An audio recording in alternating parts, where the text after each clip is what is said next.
Bonsoir, merci de nous rejoindre pour cette nouvelle semaine. Nous sommes le 10 octobre. Voici les titres de votre journal quotidien d'information ce lundi. Nous irons notamment à Guyancourt où le maire François Deligné vient d'annoncer sa démission. Le socialiste était arrivé à ce poste en 2002. Nous verrons les raisons de son départ.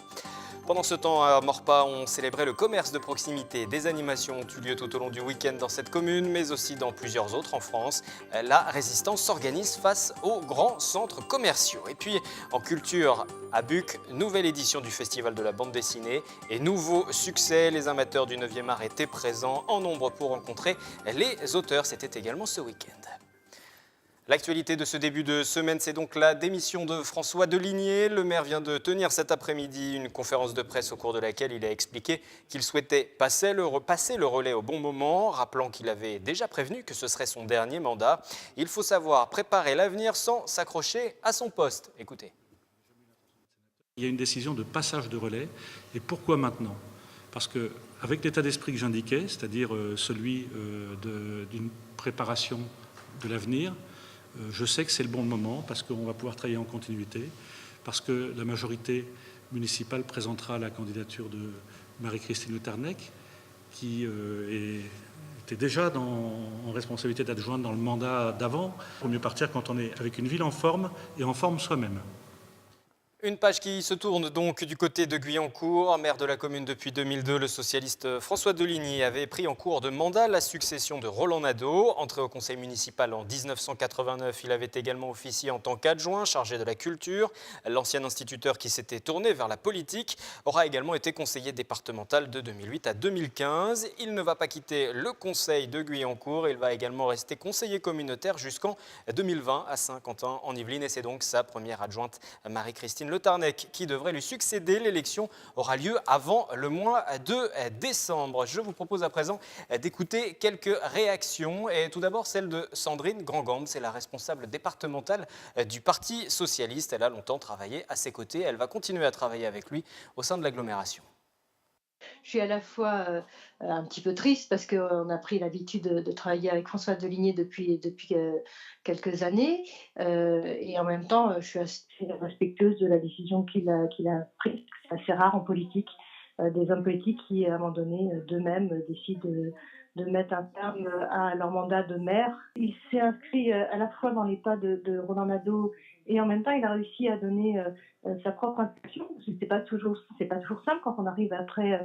Ça a été le cas à Montigny, il y a eu Nicolas About, à Guyancourt, il y a eu Roland Nadeau. On a quand même des fortes personnalités et François Deligny a su imposer sa marque. On peut être à la fois parfois très directif et très avoir une politique très incisive et en même temps être très respectueux et très proche des gens.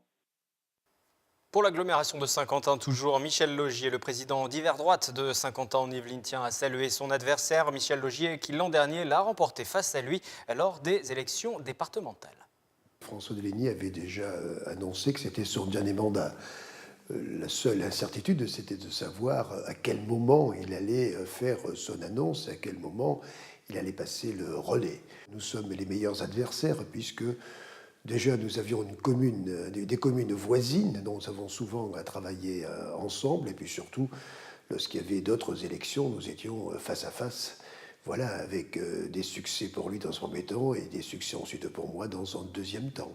Voilà, donc je ne suis pas surpris et je pense qu'il y a de sages décisions lorsqu'il faut savoir passer le relais. Du côté de l'opposition municipale, à présent, écoutez le point de vue du chef de file Les Républicains. Ladislas Skoura est élu depuis 2 ans à Guyancourt et il ne semble pas très surpris, lui non plus, de ce départ. Les derniers mois et les dernières années étaient un petit peu compliqués. Il y avait des sujets brûlants, des dossiers très importants. C'est très possible que cela ait un petit peu touché la gouvernance et M. Deligné plus particulièrement. Il y avait aussi un effritement, et ça on peut le voir de manière assez probante lors des conseils municipaux, une friction au sein de sa majorité. Quant au groupe Modem, toujours à Guyancourt, son représentant s'est dit surpris par la date mais pas du contenu, rapportent nos confrères du Parisien. Et que pensent les habitants de cette démission de leur maire, qui restera, je le rappelle, au sein du conseil municipal, mais aussi au sein du conseil d'agglomération de Saint-Quentin. Micro-trottoir signé Patrick Jacques de Dixmude et Anne-Laure Languille. C'est un maire que j'ai apprécié dans des circonstances un petit peu particulières au sein d'un CA, d'un établissement scolaire. Donc je pense qu'il était ouvert et surtout à l'écoute des enseignants. Donc, Je suis demandeuse d'emploi. D'accord. Et donc, les services de l'emploi ne sont pas très, on va dire, efficaces, exactement. Parce que j'ai fait plusieurs demandes, je n'ai jamais eu de réponse. S'il y a des problèmes, on appelle le maire et tout, au téléphone et tout, on l'a direct au fil et tout, s'il y a des problèmes. Si par exemple on a des problèmes d'appartement pour se loger, on peut aller le voir directement, lui en parler, tout ça, c'est pas mal. Voilà les quelques réactions suite à ce départ de François Deligné de son poste de maire de Guyancourt. Le socialiste sera remplacé à ce poste. Nouvelle élection au sein du conseil municipal d'ici le mois de décembre. Et puis je précise que le maire de Guyancourt n'a pas souhaité s'exprimer pour le moment directement face à notre caméra pour répondre à nos journalistes. Nous restons dans cette commune pour la suite de ce journal avec un sujet qui touche directement au quotidien des habitants. Le Mail des Saules va faire peau neuve. Les arbres de l'avenue qui sont malades vont être abattus à partir de l'été prochain pour laisser place à un nouveau projet qui a été présenté d'ailleurs il y a quelques jours par cette majorité de Guyancourt. Et ce projet fait grincer quelques dents. Le reportage de Nicolas Kirilovitz. Ils ont presque 40 ans et sont beaucoup plus âgés que les bâtiments alentours. Les 225 saules du Mail vont devoir pourtant être abattus d'ici quelques mois. En cause, un terrain qui s'affaisse par certains endroits et un champignon qui tue progressivement les arbres. La mairie a donc présenté récemment un nouveau projet aux habitants lors d'une réunion publique. Objectif, redessiner l'avenue. Ce projet propose de ramener la circulation piétons, vélos, poussettes, valises, etc.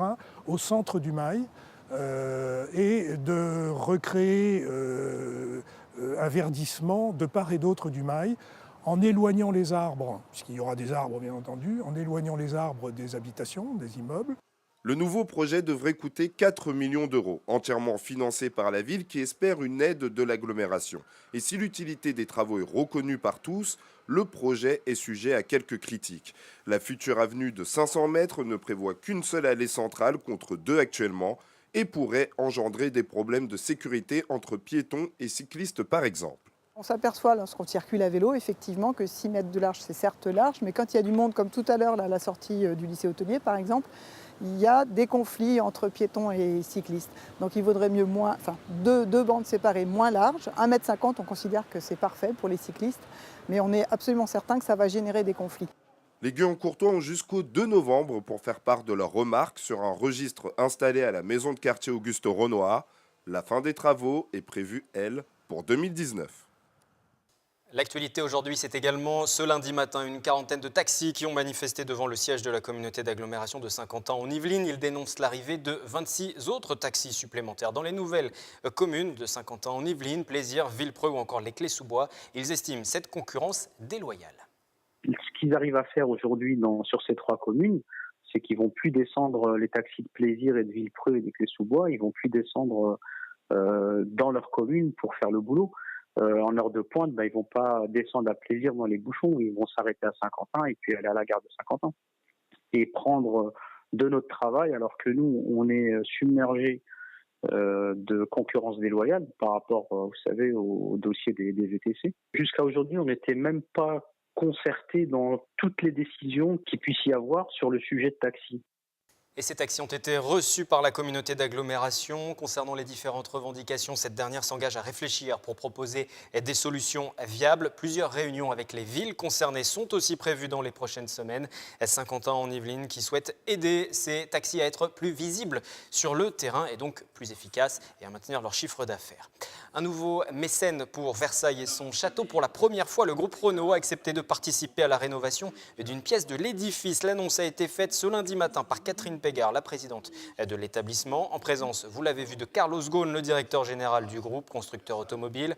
Le groupe qui n'a pas souhaité donner le montant de ce mécénat. Nouveau chantier qui concerne le Salon de la Paix. Il est situé dans le prolongement de la Galerie des Glaces, rénovation qui débutera en 2017 pour 18 mois. Le reportage complet dans notre édition de demain mardi. Économie à présent et cette réalité, les commerces de centre-ville peinent à se maintenir face à la concurrence des grands centres commerciaux. Dur en effet de survivre pour les petites enseignes quand les grandes, elles, peuvent se permettre de casser les prix. Face à ce phénomène, un groupement a décidé d'organiser la 3e journée nationale du commerce de proximité. Le reportage à Maurepas où la résistance s'est organisée, vous allez le voir, et c'est plutôt festif avec Anne-Laure Languille sur des images de Nicolas Kirilovitz. Soleil et bonne humeur à l'ouverture de cette journée dédiée au commerce de proximité. Depuis plusieurs années, Maurepas, 19 000 habitants, déplore la fermeture de ces petites enseignes, en cause des affaires qui se portent mal ou des boutiques qui ne trouvent pas repreneur. La librairie a disparu, il faut remettre une librairie, parce que sinon, il n'y a plus de librairie, il faut aller à Trappes ou à Lancourt chercher son journal. Les gens ne veulent plus se bouger maintenant, ils préfèrent prendre leur voiture. Vous avez vu maintenant avec les drives, même les grandes surfaces sont touchées à ce niveau-là. Là, c'est foutu pour le commerce. Résultat, le centre-ville perd de son dynamisme. En 2014, le taux de vacances commerciales atteignait 15% en Île-de-France. Un déclin qui touche particulièrement les communes de moins de 100 000 habitants. Celles-ci ne bénéficient pas de l'attractivité touristique des métropoles. Alors, la résistance des riverains se met en place. C'est à nous, en tant que riverains, de favoriser, quand on le peut, le petit commerce plutôt que d'aller systématiquement dans les grandes enseignes. Car au-delà de la qualité du produit, c'est une expérience de consommation chaleureuse que les habitants recherchent avec le commerce de proximité. Nous sommes proches de nos clients avant tout et donc on essaye de continuer ainsi. Nous, ce qui compte, c'est la fidélité. Depuis 38 ans pratiquement que nous sommes ici à Maurepas. Voilà, ce qui fait que nous existons encore et on espère encore très longtemps. Ici, les élus se battent pour freiner la fermeture des petits commerces malgré une marge de manœuvre réduite. Je reçois des messages de Maurepaisiens qui me disent qu'ils sont évidemment attachés à leur commerce local. D'autant plus que quand vous avez des cellules qui sont vides ou vous avez des commerces qui s'en vont, les Maurepaisiens s'adressent directement au maire, alors que je n'ai pas forcément la main, dans le sens où ce sont des activités privées. Et donc le rôle d'une municipalité, c'est d'accompagner, d'essayer de renouveler en tout cas les activités, de faire en sorte de savoir qui est propriétaire des murs, qui est propriétaire des fonds, qui est propriétaire des baux, pour accompagner.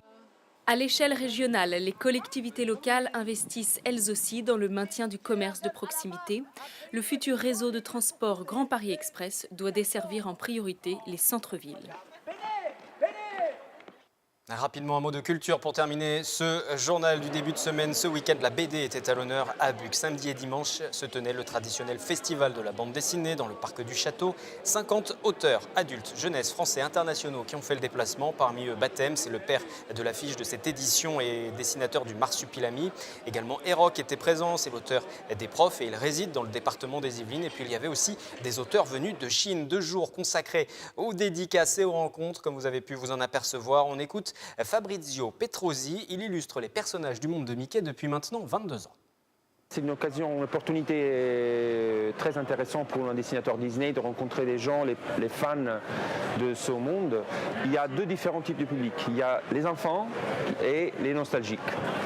C'est-à-dire il y a les enfants qui aiment, qui achètent toujours le journal de Mickey ou d'autres collections Disney actuelles.